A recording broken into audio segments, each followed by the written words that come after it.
Bismillahirrahmanirrahim.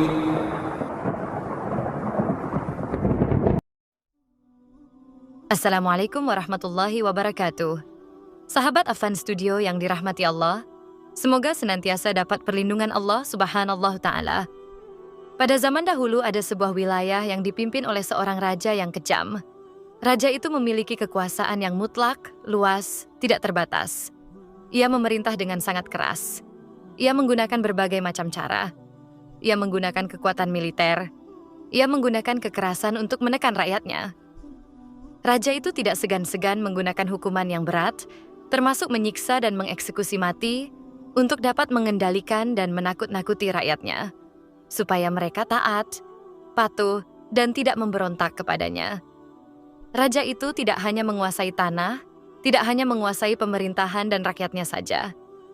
Ia juga mengklaim bahwa dirinya adalah Tuhan. Siapapun yang tidak mengakui bahwa dirinya Tuhan, pasti akan disiksa, bahkan dibunuh.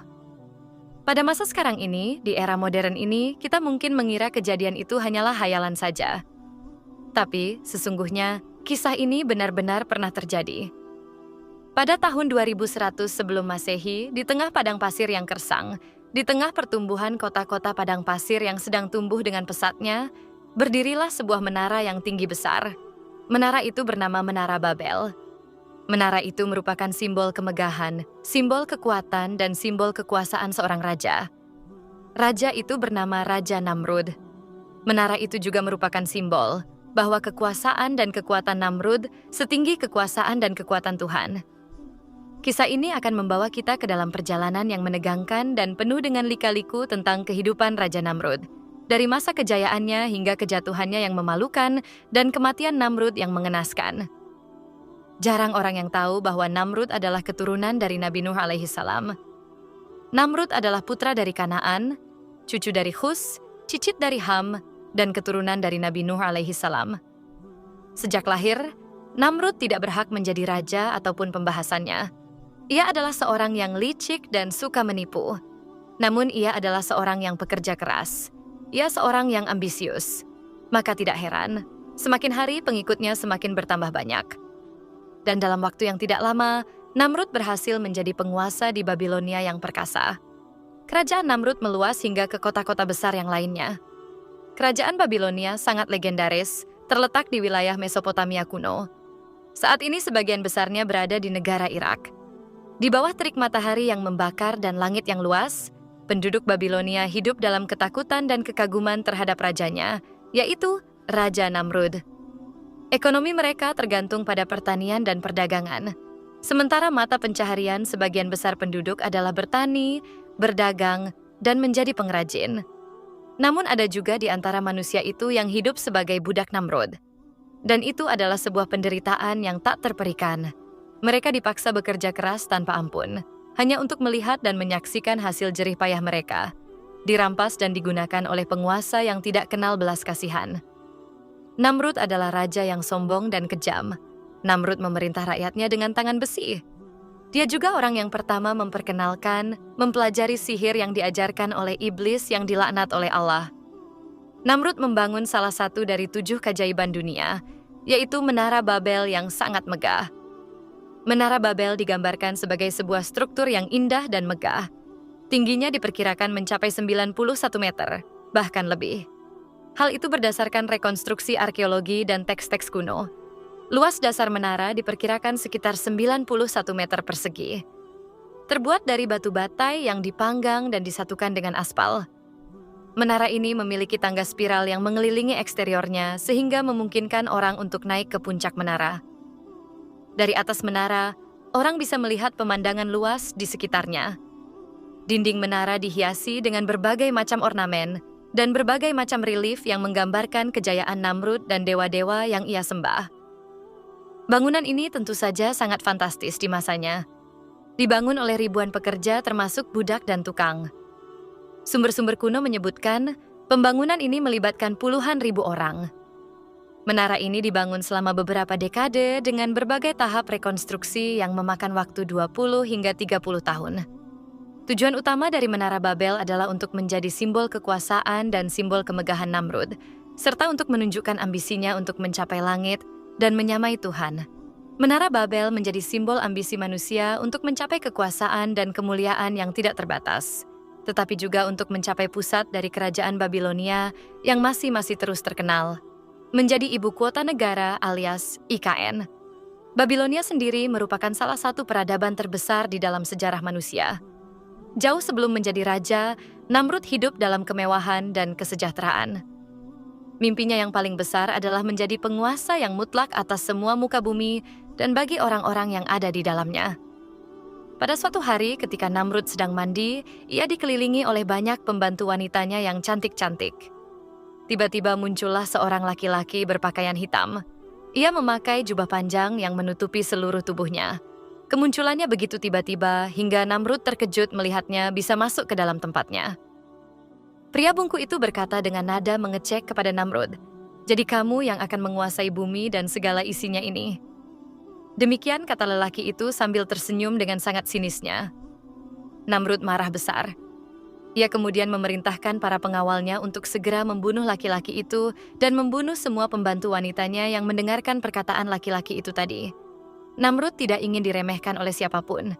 Ia juga tidak ingin ada orang yang mendengar bahwa ada yang meremehkan dirinya. Perintah Namrud itu segera dilaksanakan. Para pengawal perempuan dibunuh. Namun setelah Namrud masuk ke dalam kamarnya, ia sangat terkejut.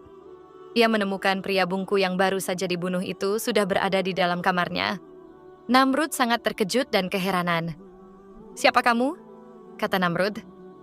Pria itu kemudian menjawab, "Aku adalah Raja Cahaya sejak cahaya diciptakan. Jika kamu ingin menjadi raja yang besar, jika kamu ingin berkuasa atas semua negeri dan seluruh isinya, kamu harus melihat wujud asliku." Mendengar itu, Namrud setuju.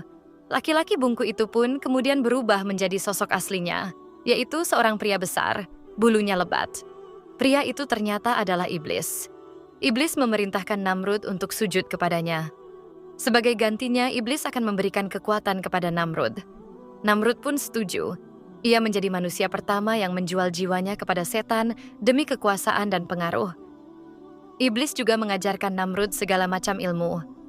Ilmu sihir, bagaimana cara menyihir orang, bagaimana menjadi penguasa yang paling hebat.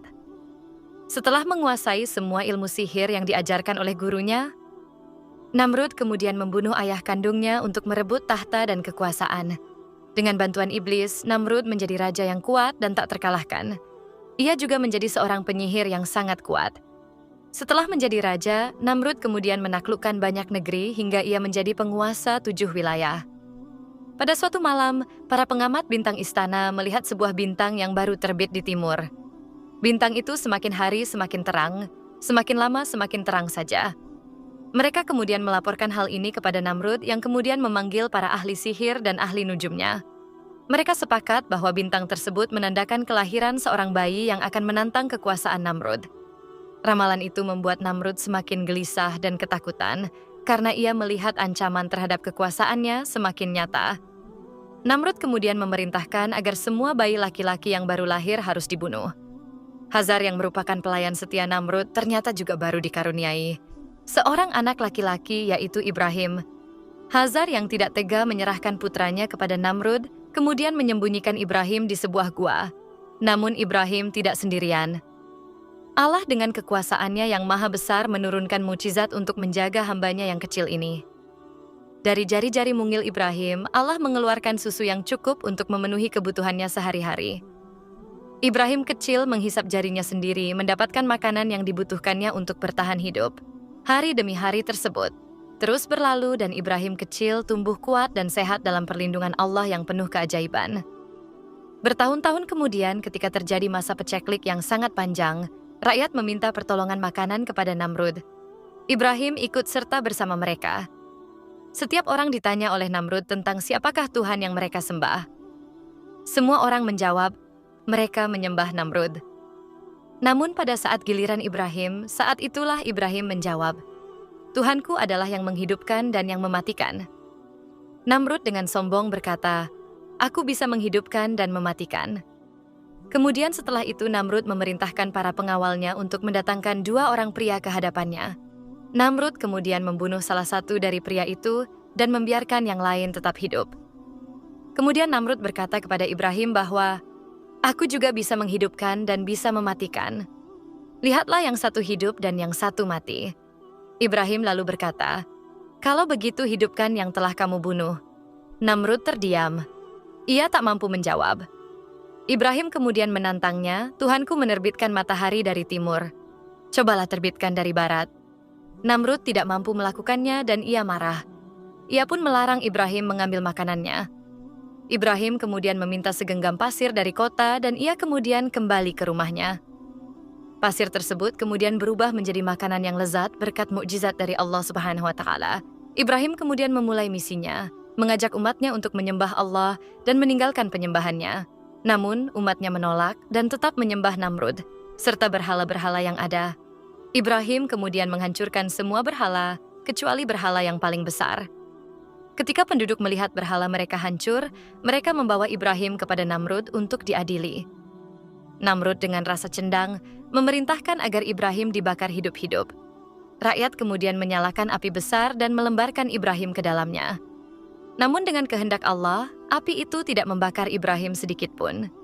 Ini membuat Namrud semakin marah, dan banyak orang mulai percaya kepada Allah dan pesan yang dibawa oleh Ibrahim.